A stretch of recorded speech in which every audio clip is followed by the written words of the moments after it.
Sobat sekalian, bertemu dengan saya, Hikmahanto Juwana, yang hari ini merupakan episode pertama terkait dengan kuliah Hukum Internasional. Hari ini saya akan membahas tentang istilah. Istilah ini penting sobat sekalian ya. Kenapa? Karena kalau istilahnya itu kita tidak pahami, yang kita khawatirkan kita tidak akan paham terkait dengan substansi. Bahkan kalau istilah itu salah dimengerti, maka juga akan salah memahami substansi. Bahkan istilah itu bisa menentukan seberapa luas yang akan di-cover. Oleh karena itu, hari ini saya khususkan untuk membahas tentang istilah hukum internasional. Mungkin banyak yang mengatakan, ya hukum internasional bukankah hukum antar negara? Karena antar nasional negara, hukum antar negara.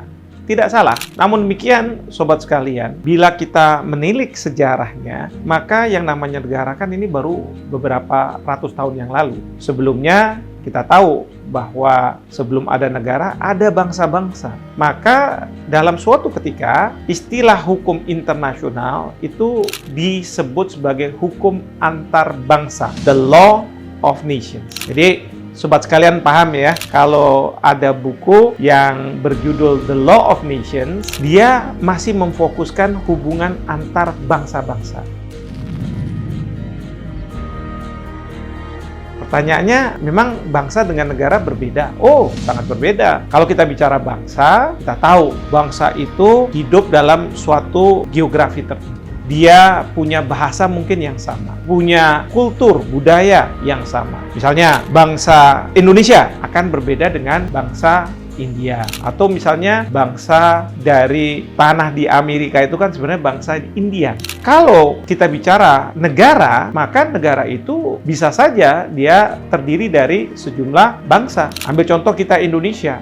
Indonesia memang kita serumpun dengan mereka yang berasal dari Malaysia. Tetapi kita merupakan negara yang berbeda dengan Malaysia. Nah, oleh karena itu, dari sisi pemahaman ini, maka kalau kita bicara the law of nations atau hukum antar bangsa, rujukan kita pada masa yang lalu sampai dengan tentu ya hari ini. Tapi kalau misalnya kita bicara hukum internasional, maka kita bicara dalam konteks modern, di mana yang berinteraksi bukan lagi bangsa, tetapi yang berinteraksi adalah negara-negara.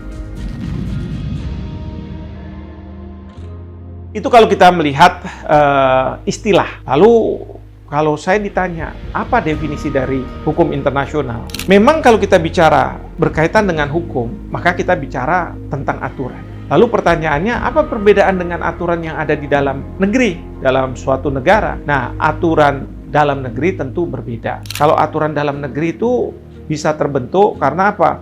Penguasa menentukan aturan. Bisa juga masyarakat membuat kesepakatan-kesepakatan, itu pun aturan juga. Belum lagi masyarakat yang berkumpul, lalu kemudian ada kebiasaan-kebiasaan yang diberi sanksi, atau istilahnya hukum adat, itu pun juga aturan. Nah, kalau kita bicara dalam konteks hukum internasional, tentu aturan itu tidak ada di dalam suatu negara. Tetapi aturan itu justru antar negara. Nanti pada saatnya saya akan menceritakan ya, ketika saya bicara tentang sejarah hukum internasional, intinya adalah kenapa ada hukum internasional. Karena kita harus kembali ke Eropa, di mana pada saat itu ada Kekaisaran Romawi. Kalau Kekaisaran Romawi ini berkuasa terus sampai hari ini, tentu kita nggak butuh hukum internasional. Kenapa? Karena semua akan tunduk pada Kekaisaran Romawi, the Roman Empire. Tetapi dalam sejarah, Kekaisaran Romawi ini akhirnya runtuh. Dan ketika Kekaisaran Romawi ini runtuh, pertanyaannya adalah kerajaan-kerajaan yang di bawah Kekaisaran Romawi, dia akan mengikuti aturan mana? Disinilah kemudian para sarjana mengatakan munculnya kebutuhan akan hukum internasional. Hukum yang mengatur bagaimana perilaku antar negara.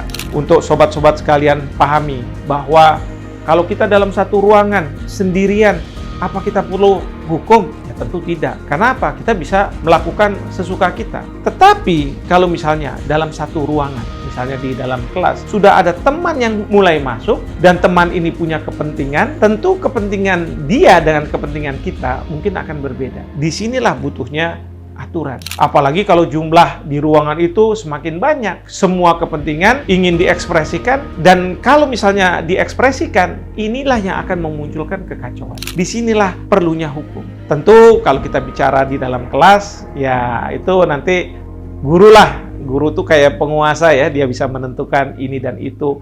Kalau misalnya masih rame, saya kasih nilai jelek. Nah, semua pasti takut. Tapi bisa juga ada ketua kelas. Ketua kelas bisa mengatakan, rekan-rekan sekalian, bagaimana kalau jam sekian sampai jam sekian kita studi, jadi jangan ramai.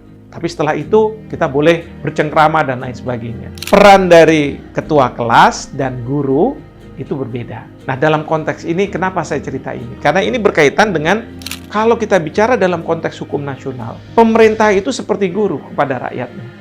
Ya, kenapa? Karena peraturan perundang-undangan kalau sudah dibuat oleh pemerintah, maka rakyat harus taat, harus tunduk. Sementara kalau dalam masyarakat internasional, sekumpulan dari negara-negara, kita membutuhkan aturan itu supaya tidak terjadi kekacauan, maka kita perlu kesepakatan. Ingat kata-kata kesepakatan, ya.